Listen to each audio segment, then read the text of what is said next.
Have you ever heard of the woman who dethroned a king and was buried in the dress she wore at 12 years old? She was called a queen, a traitor, a mistress, but her true story was buried, not in books, but under political silence.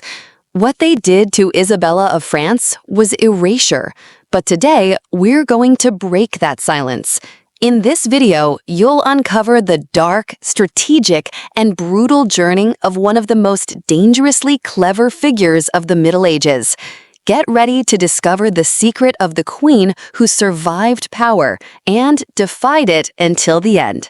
Isabella of France, the queen who resisted in silence.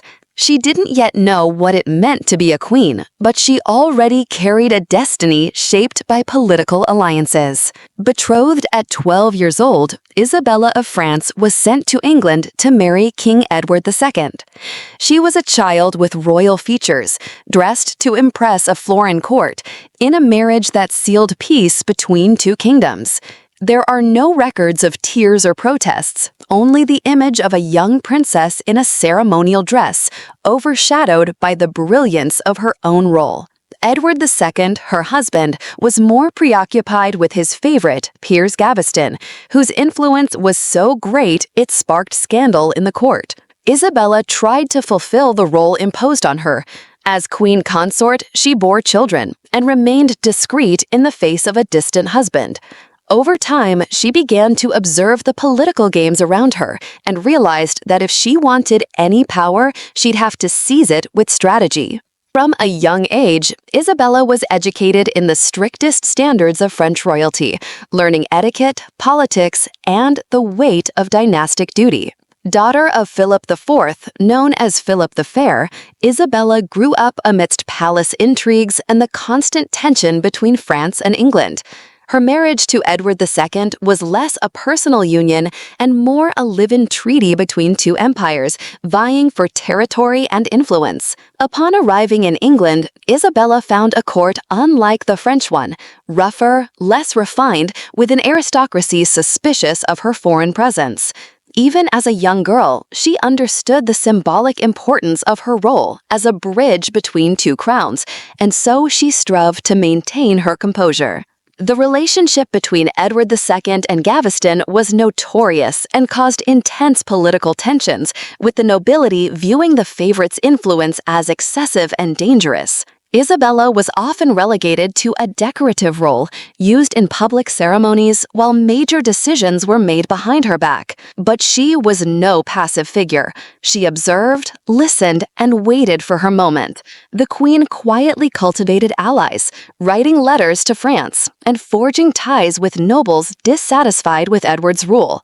Gaveston's death in 1312, ordered by rebellious barons, didn't bring Isabella closer to the king, who soon lavished his affection on new, equally unpopular favorites, the Despensers. The birth of her son, Edward of Windsor, in 1312, gave Isabella a new purpose and a potential tool for political influence.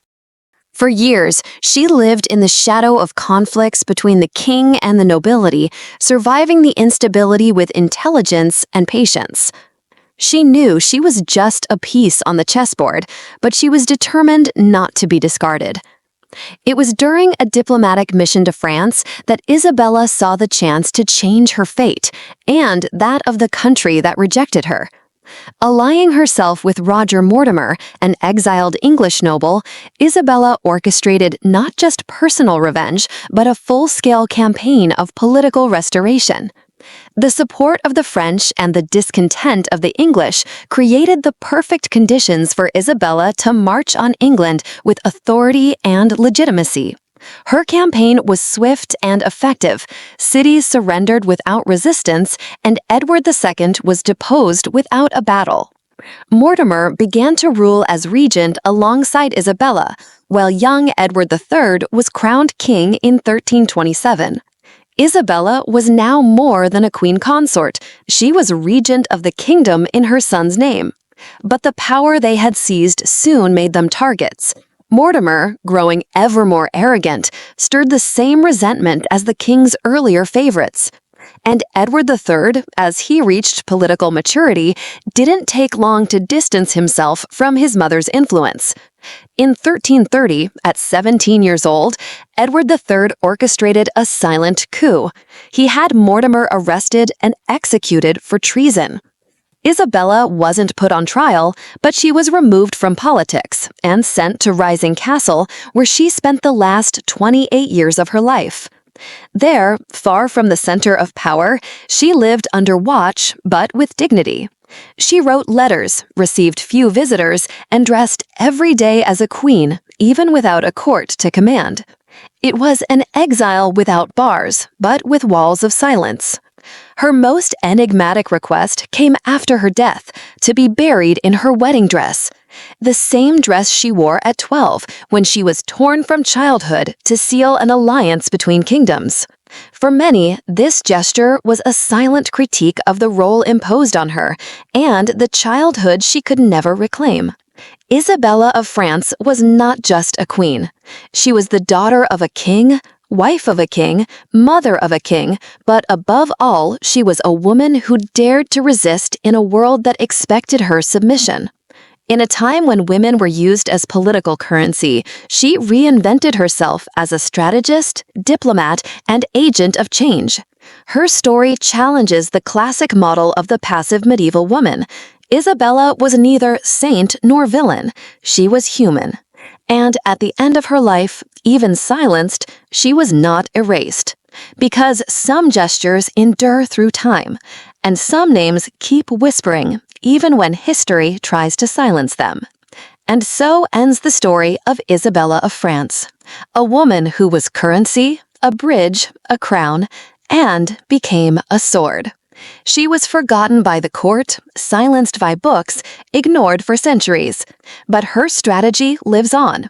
Because Isabella didn't ask for permission to exist. She wrote her story with silence and vengeance. If this story surprised you, like the video, comment "Respect to Queen Isabella," and subscribe to the Medieval Kings and Queens channel for more tales of power, betrayal, and glory.